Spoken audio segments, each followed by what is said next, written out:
SBU came about, I would say, in 2013. I was co-founder of an organization called Women's Entre 2. And at that time, there was no support for Black women in the entrepreneurial space. We now have the Women's Business Center, but this was way before the Women's Business Center came here to Charlotte. I've been with SBU since 2017. I started out as a volunteer and mentor, and I helped launch our headquarters in 2019. And as of 2021, I became the program director. We started in 2016, and that was just teaching in the community. So we started with Greer Heights, and we started teaching those participants in the community how to start a business together. So that particular chapter, they started their first business. They launched a t-shirt line, an inspirational product line. And then the next year, I ended up having a conversation with Brandy Fox. And she was like, I really want to bring this to West Charlotte. I know my first year was a volunteer year. Me and Jania are both West Charlotte graduates. So when I heard about what she was doing with Stiletto Boss University, I'm really big in the West Charlotte alumni scenes. I was like, I really think this would be good for West Charlotte. And of course, with her being an alumni, it was a no-brainer. So we kind of reached out to the school, got connected, and we started our first year there. There was no support, and at the time, I was a beginner entrepreneur, and I really was like, if I want to find my tribe, I have to cultivate it myself because it wasn't talked about. You know, you either knew C-suite women that worked in corporate, and I was still working in the corporate space, or you didn't really know who entrepreneurs were. My favorite thing about SBU is the opportunity we give to young girls, and all I could imagine was, I wish something was like this when I was in school. The impact that I would want them to know is that I don't play about their future, and I don't play about their present either. I love them. They're like a family to us, and I'm very protective over them. Seeing the impact that I've kind of made on the girls that we connected, it's fun for me. Like, I love to be able to give back. I love to be able to show young teenage girls that, there's different avenues of success for you. I've known Avi for a long time because I'm friends with her mom. Me and her mom go back to Winston-Salem State. We were actually neighbors in Atkins Hall our freshman year, so we go back.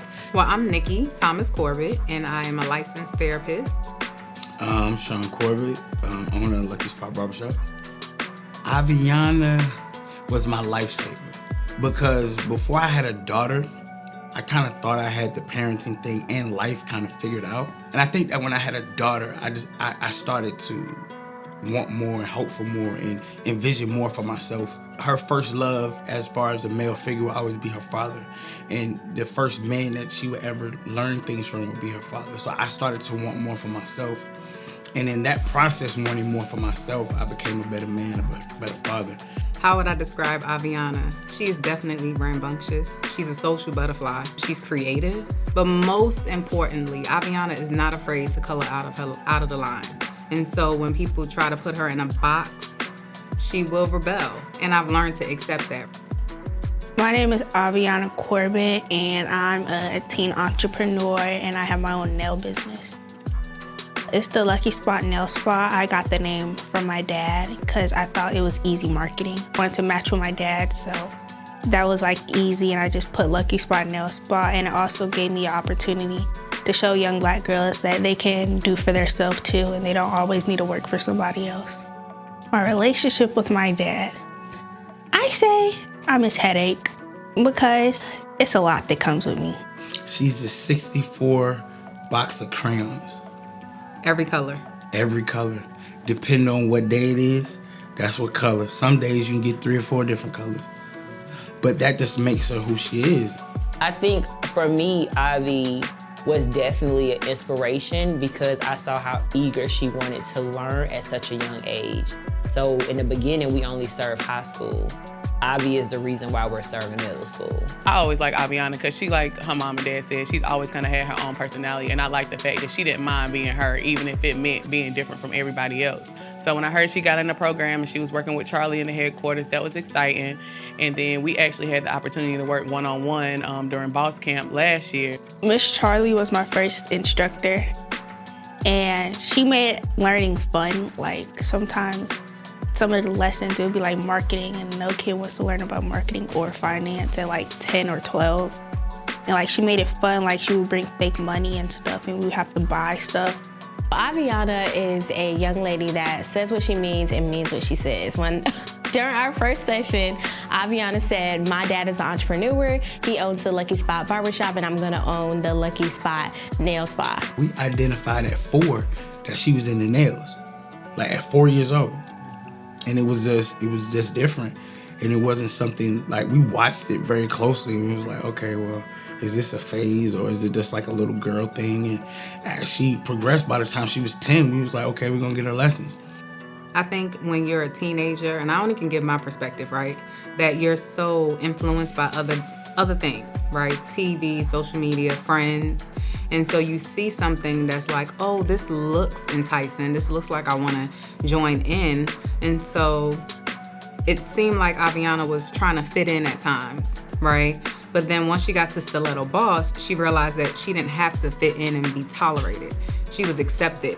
I joined Stiletto Boss University because I liked initially like the books and stuff you were giving the girls, and so I wanted them. I seen the meetings and stuff, and I thought it was fun, like how they got to hang out with each other, and they all didn't go to the same school, so but they were still friends. So I looked at the social aspect of it, and it was like something I could do. It's one thing to actually be a leader, and then it's a different thing to lead. I think you guys were teaching her and showing her how to lead. And I think that's just one of the major changes that I've seen in her. But you guys are like, no, you're powerful, you're beautiful, you're black girl magic. All of these things that y'all teach her going into being leaders. Like, you guys are y'all the next generation, y'all gonna lead. And so Stiletto Boss, for real, as a teenager, that was like one of the few things that I seen her take serious. For SBU, I definitely see nothing but growth. I'm looking forward to additional chapters. I know for me, I love being an ambassador. I'm looking forward to additional ambassadors coming and joining us and really taking this initiative outside of the North Carolina realm, but really getting it out there nationwide. They are fearless, they're faithful, and just seeing their fruit grow abundantly as they're in this program, seeing them connect with each other. One of our key values is collaboration, and it's not competition. So seeing them work together, gain new friends, connect with each other, and just the stages that you see them grow when they're first starting out, thinking that they have a passion or that they know exactly what they want to do, and helping us helping them elevate at each step. Not once did I ever think that my child was unsafe or learning things that kind of like perpetuate that mean girl syndrome. One thing I can say about it is that Jania plays no games when it comes to that. It's a sisterhood, and we're gonna learn from it, you're gonna get corrected, and I'm still gonna love on you afterwards. Well, being a young black girl, people already put doubts on you. Like, you're born into the world with labels, like they say angry black woman, or a black girl that has no self-control of herself. So like, I'm breaking the labels, and I'm also showing other black girls that what they're telling you isn't impossible. Like, you wanna do nails or you wanna do hair, you can go do it if you really wanted to. But Avi was definitely an inspiration to expand our age range and how we serve, because every girl is different.